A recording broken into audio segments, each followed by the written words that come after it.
I can't believe we have to talk about this again.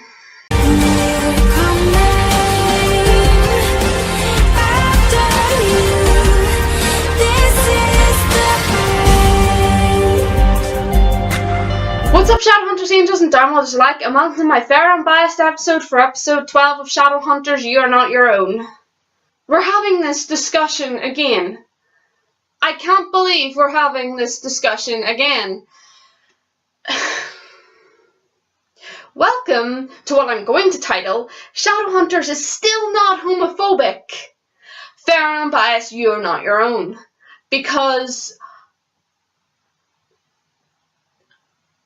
I don't have words for people's reaction to this episode. I'm going to say, not everyone is claiming that the episode You're Not Your Own was homophobic, but there is a community of people that is.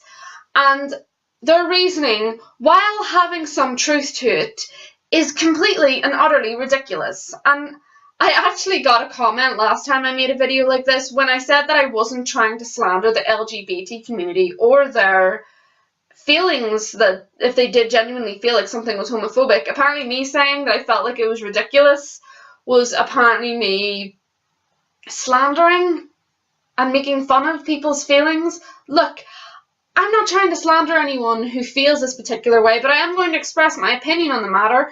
And where last time in How Have I Fallen, I could see where people were coming from and I could understand it. I can see where people are coming from this time. I just think it's ridiculous. It's mollycoddling and gurning to the absolute extreme. What am I talking about, right? Okay, I said that I would talk about Malik in this episode. I thought that I would just be talking about Malik and how it was difficult to watch and how it really is testing the boundaries of Magnus and Alec's relationship that this happened to them in this episode. But no, instead I'm going to have to talk about the fans' reaction to the episode again, just like I had to do in How Have I Fallen. So, here we are. What are people's problems? Why are they claiming that You're Not Your Own is homophobic? Well, let me explain it to you. It's because Magnus and Alec did not touch each other at the end of the episode.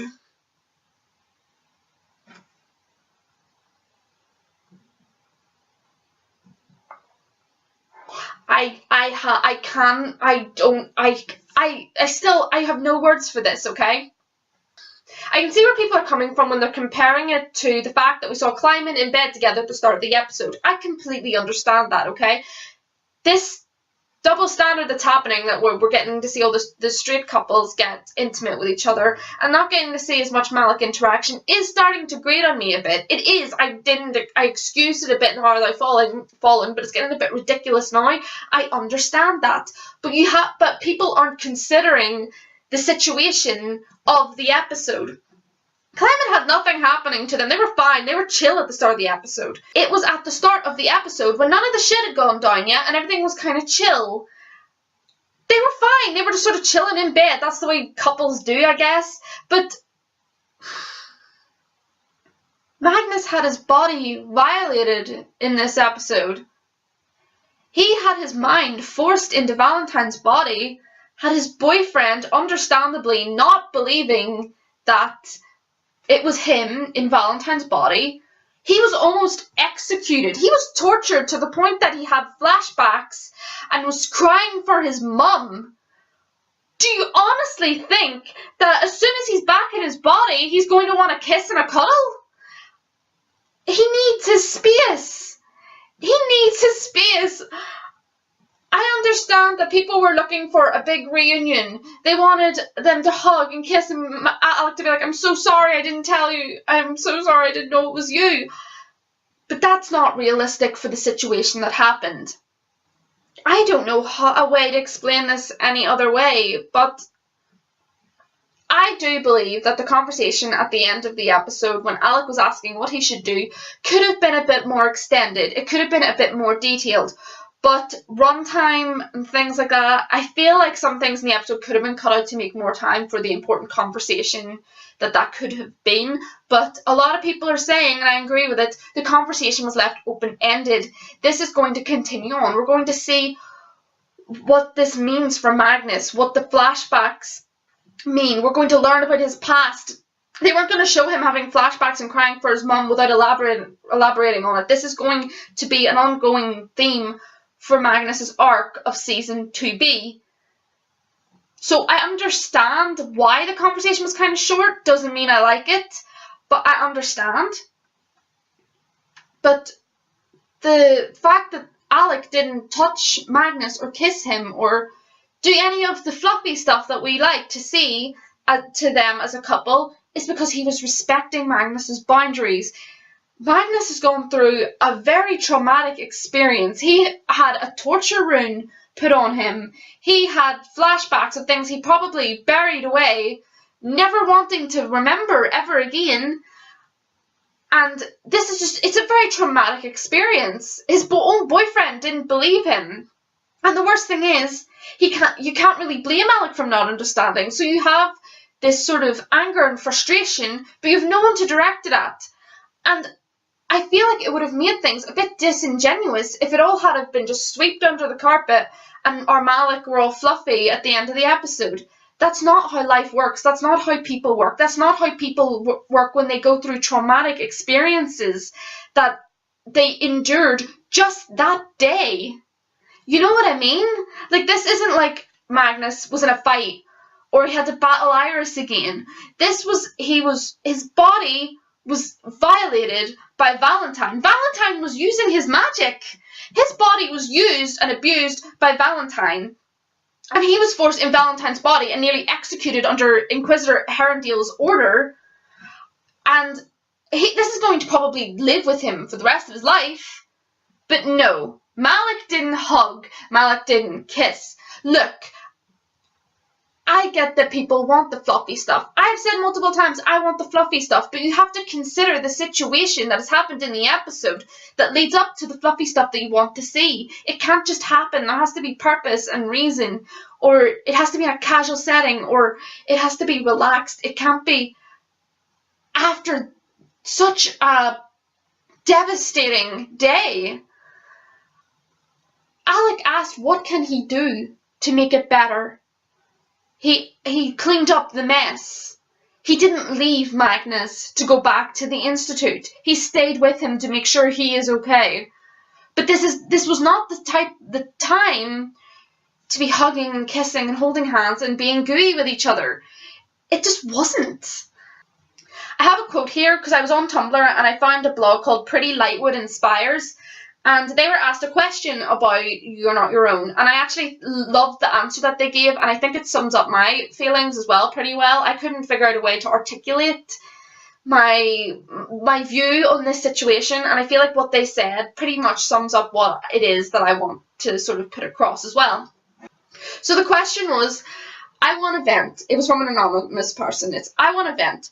How can we make it clear to a big part of this fandom that no intimacy between Malik in the last scene was effing logical? Sometimes when watching a show, and it is what effing Harry Shum Jr. said as well, you need to open your mind and open your mind to understand what's going on. A big part of this fandom apparently just doesn't understand why the writers choose this path. While it was the most logical, if I was in Magnus's shoes, I wouldn't want to be touched either. So that was the question, and Pretty Lightwood Inspires replied with, unfortunately, most people don't think critically about these things when it comes to Malik. We are all overly emotionally invested and have lofty, wonderful, perfect expectations, read headcanons, that the show can't possibly live up to. I understand people's frustration and agree that having a lengthier, more in-depth scene might have been nicer, but, and I've said this before, I think it was left open-ended for a reason. Also, I think it was completely normal the way they behaved. Alec is new at relationships, he was giving Magnus space, letting Magnus choose to open up to him after such a major trauma. However, he apologised and, I'm stealing this fact from a friend, he canonically doesn't touch people he has hurt. Episode 4 of Season 1 with Jason the Memory Demon, and also stealing this from a friend, Alec is respecting him by not touching him after he physically moved him into a chair to be executed. Touch has always been a thing with them. The instance is no different. Logically and emotionally, I truly believe that that scene was what was right for the characters in that moment. Making other people see this scene this way, that's impossible. The bit that I liked was that they said that we are all very emotionally invested in Malik, and we are, it's true. We all want to see them happy and being coupley and being just overall, like, just a couple, you know? We want to see them happy. But that emotional investment can become a bit too much, that we don't think critically about these things.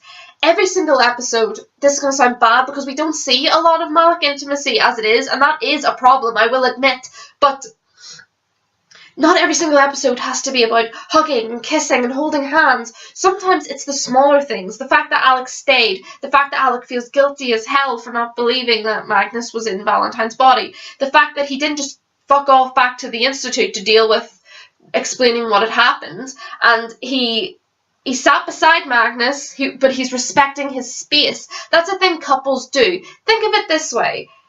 If you found out that your partner had been raped, their body had been violated physically, mentally, and emotionally, the first thing you would do, you wouldn't hug them or kiss them. You would respect the fact that they have been violated and they need their personal space. The way that this was written for Malik means that what happened to Magnus was basically rape. He was body and mind violated. He was tortured and violated and had his body used for evil means. He had an evil wannabe dictator who hates downworlders use his magic for his own personal gain. And Alec understood that. Not only does Alec feel guilty as shit, so he doesn't want to touch Magnus or be too forceful with his relief.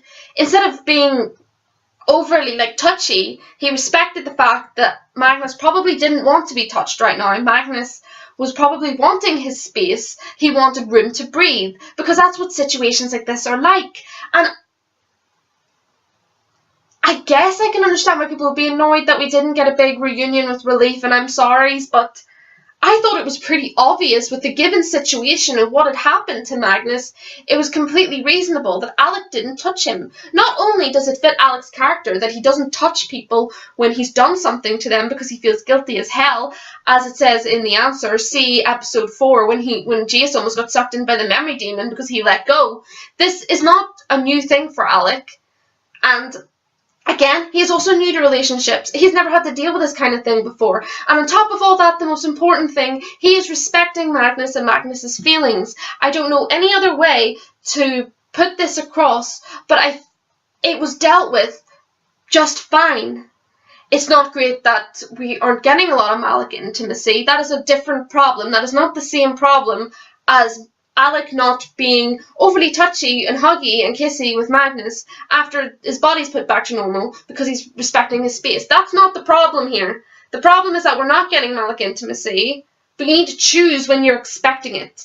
And the fact that people are claiming that the show was homophobic just because something was done with Malik, the ship, that they don't like, they're just claiming homophobia. That's not how homophobia works.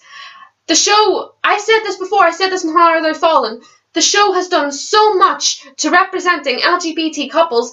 Raphael is asexual, for the love of God, and no, it's homophobic, it's homophobic. And the last time I said this, someone brought up in the comments, oh, so just because they've done things for me means that I can excuse them for being homophobic? Well, no, if people have done things for you in the past, but then they're homophobic, you don't have to forgive them. But the problem is, this isn't homophobia. There's a double standard going on, for sure, with the amount of coupley stuff we're getting to see, comparing, for example, Clymen to Malik.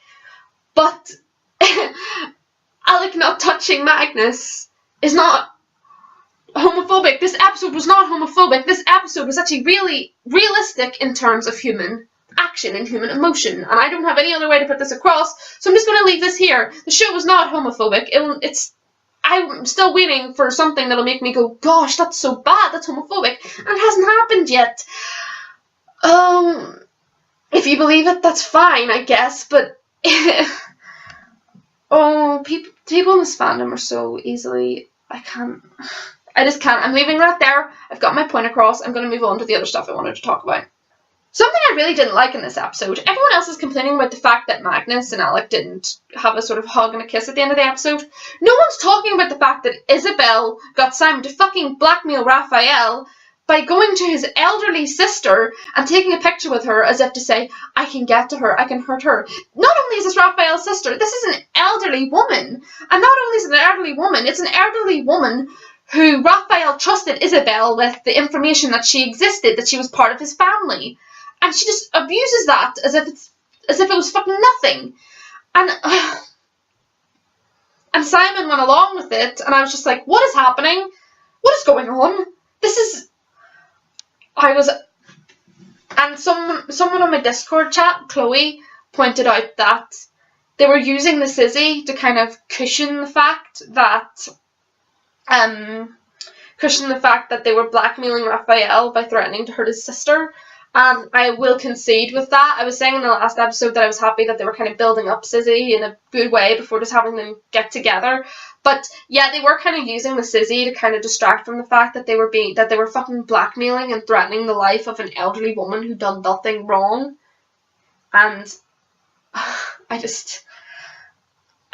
thought it was really disgusting, and I really didn't like that. And it's kind of bothering me that everyone's focusing about Malik at the end of the episode when this actually happened, when Isabel and Simon went off on their own and did something that was really disturbing, really.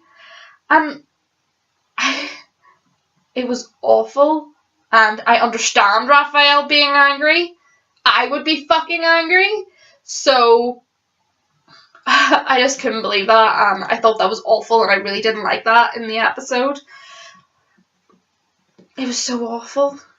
Like, that woman did nothing to them. That Raphael loves her, he goes to bingo with her. That's a line you don't cross. And they didn't even cross it. They freaking mowed over it in a tractor. I'm most disgusted with Isabel because she was the one trusted with the information about the existence of Raphael's sister. I don't like that Simon went along with it, but the fact that Isabel abused the fact that Raphael trusted her with this, I couldn't get on board with it, and I really didn't like it. I didn't. There were Clary and Sebastian scenes in this, and I will commend Catherine McNamara when Sebastian was pushing at her saying, your mum's dead, no one loves you, you're on your own, you don't even have your brother. I genuinely believed that she was freaking out, and it seems that her emotions unlock the runes. I don't know if that's really the right reason why her runes aren't working yet, but it seems that if she feels pain, her runes can work. I'm continuing to love Will Tudor as Sebastian. I think he's doing really well, kind of slithering his way in without really arousing suspicion, except for Alec. Alec has him pegged. Alec just like stuck that peg in there as soon as Sebastian entered. But yeah, I feel like he's doing really well being sneaky. And of course he asked Clary out, and I was like, ugh, everyone just wants to date Clary. But this is another canon thing from the books, because everyone loves Clary. It's like everyone loves Raymond, except everyone loves Clary. So yeah, I do like the interactions between Sebastian and Clary. I feel like they're very genuine, and that's something that we definitely need if the plot's moving forward in the way the books are in terms of their characters, because I can't divulge anything, I don't want to spoil anything, but let's just say they're doing good for where the direction is going, and I can't wait to see like what Shadowhunters are planning to do with it, because it's completely different from the books, because the sibling reveal has been and gone. In the books, when Clary first met Sebastian, she was still under the impression that Jace was her brother, so there's a whole different dynamic going on now, so I'm definitely excited to see where they're planning to move forward with it, because I feel like it'll definitely be interesting. Jace's identity is revealed. Jace is a Herondale. We finally, my friend Haley actually texted me on Facebook Messenger, because she hasn't read the books. She's in the process of reading the books, but she was like, is that it? Is this who Jace is? Because I'm getting tired of all the identity crises. And I was like, yes, he is Jace Herondale. He is the grandson of Inquisitor Imogen Herondale. His father, Stephen Herondale, and his mother was Cecily. I don't know. His mother killed herself when she was pregnant, and Valentine cut Jace out of the womb, because that's not gross at all. But yes, Jace has an identity now, and I really liked the scene where Imogen gave him the family ring. I thought it was a very emotional scene. Dominic Sherwood would slate it. Everyone's acting was just on point in this episode, like particularly Harry and Alan, obviously, but everyone was kind of slaying it this time. So yeah, we finally know who Jace is. Jace Whelan, Lightwood, Herondale, Morgan Stern for a bit as well. He just has all the surnames. He pretty much has every surname except for Bane and Frey. So he should actually get on that. He should try and do that. So just get all the names. Just get all of them. Might as well. He's got most of them. Just go for the full house. People had a problem, or I've seen this thing on Facebook mostly. People are calling Isabel's storyline pathetic. And where I can see people coming from that to an extent, they're using the excuse that she's addicted to drugs as the term for pathetic. Well, she's not addicted anymore. And I feel like the fact that she was able to kick this addiction, she was able to kick ass in episode 10 of season 2A while still high on Yin Fen. Just because she has moments where she crashes doesn't mean she's pathetic. And I'm not going to dwell on this too long because I personally didn't like the drug plotline either, but it's getting tiring seeing people go, oh, Isabel was so pathetic, because she wasn't really. She went cold turkey, she refused, she went to Raphael, but then she resisted. Her behaviour doesn't need to be excused, but it's far from pathetic in my opinion. She's able to go turkey, kick her, have it. She managed to stay with Sebastian, even though that was problematic since he's a stranger. But I don't know. I just personally don't view it as pathetic. I actually view the fact that she can kick this severe addiction. Really, like, it showed how much stronger her character is. But maybe that's just me. I don't know. I'm not gonna say that it's not. I can't tell people what to think anyway. This is just my opinions. So I'll see you next week. Shadowhunters, Angels, and Dawnmothers alike, with those of Demon Blood. Should be an interesting episode. So I'll see you then. And remember, Shadowhunters is still not homophobic.